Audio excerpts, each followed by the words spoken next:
جن میں پی اے بی کے سابقہ فائنانس سیکرٹری مرحوم صالح محمد بلوچ صاحب اور پی اے بی سندھ کے الیکشن کمیٹی کے چیئرمین شمس تبریز صاحب اور پی اے بی ضلع ٹھٹھہ کے صدر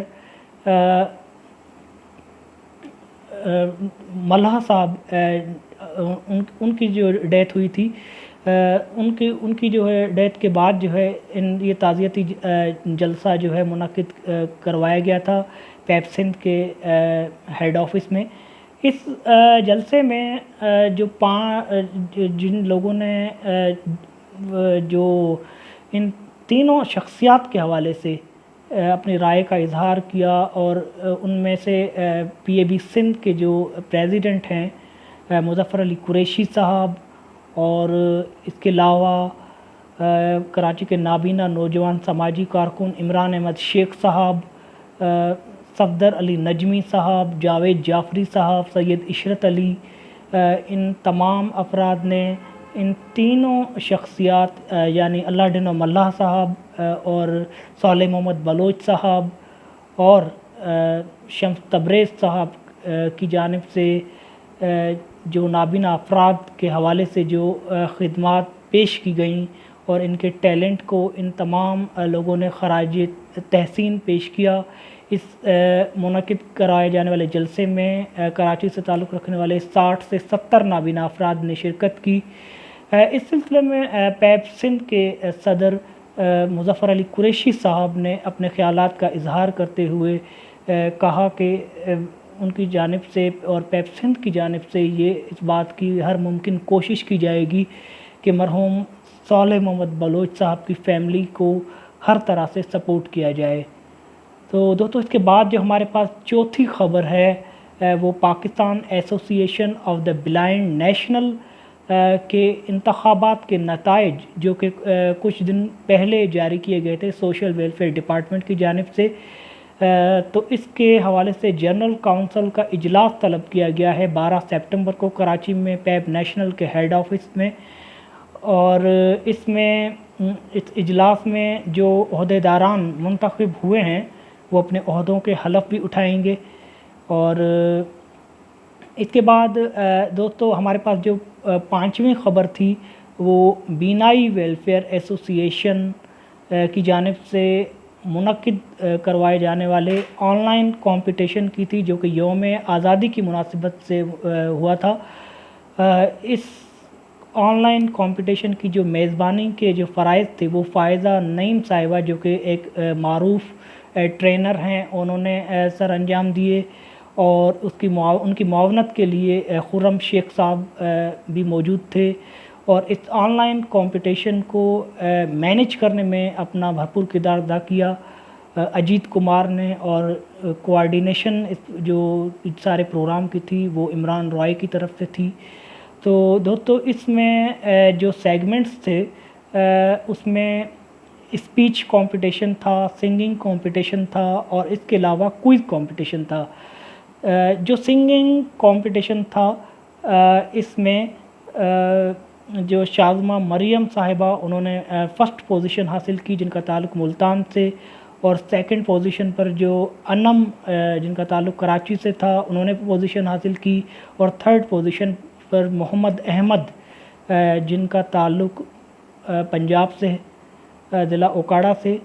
تو یہ پوزیشنیں تھیں سنگنگ کمپٹیشن کی، اور سنگنگ کمپٹیشن کی جو جج تھے وہ جونین شانہ صاحب تھے۔ اور اس کے علاوہ اگر ہم بات کریں کوئز کمپٹیشن کی، تو کوئز کمپٹیشن کے جو جج تھے وہ پروفیسر کاشف علی قادری صاحب تھے، اور اس میں جو پہلی پوزیشن حاصل کی وہ ہمرا علی نے حاصل کی، اور دوسرے نمبر پر عبدالسلام سیکنڈ پوزیشن پر آئے، اور تھرڈ پوزیشن پر 5 پارٹیسپینٹس آئے جن میں کندف مری فرام کوئٹہ، شازمہ مریم فرام ملتان، دانش پروین، اور اس کے علاوہ منیزہ فرام لاہور، کلثوم احمد، یہ سب جو ہے 5ویں پوزیشن پر آئے۔ اور اس کے علاوہ اگر ہم بات کریں اسپیچ کمپٹیشن کی تو محترمہ سمینہ رحمان صاحبہ اس جو یہ اس اسپیچ کمپٹیشن تھا ان کی جج تھی، اور اس میں جو پہلی پوزیشن حاصل کی وہ اقصیٰ خان نے حاصل کی جن کا تعلق کراچی سے، اور جو سیکنڈ پوزیشن تھی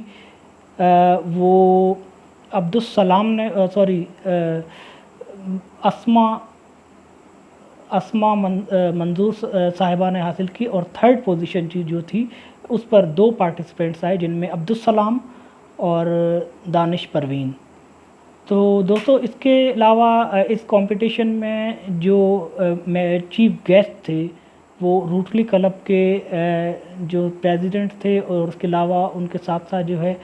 روٹری کلب کی جو ساری انتظامیہ تھی وہ بھی اس میں شامل تھی۔ اس سلسلے میں روٹری کلب کے جو پریزیڈنٹ ہیں ان کا کہنا تھا بینائی ویلفیئر ایسوسی ایشن کا یہ آن لائن کمپٹیشن یقیناً ایک قابل تعریف جو ہے اسٹیپ ہے، اور جب تک یہ موجودہ کرونا وائرس کے حوالے سے جب تک مکمل طور پر ادارے نہیں کھل جاتے اور یہ فزیکلی جو ایک ساری چیزیں نہیں ہو پاتی، تب تک یہ ظاہر ہے اس کے علاوہ اور کوئی ذریعہ نہیں تھا بینائی ویلفیئر ایسوسی ایشن کے پاس، تو یہ ان کا ایک بہترین قدم تھا۔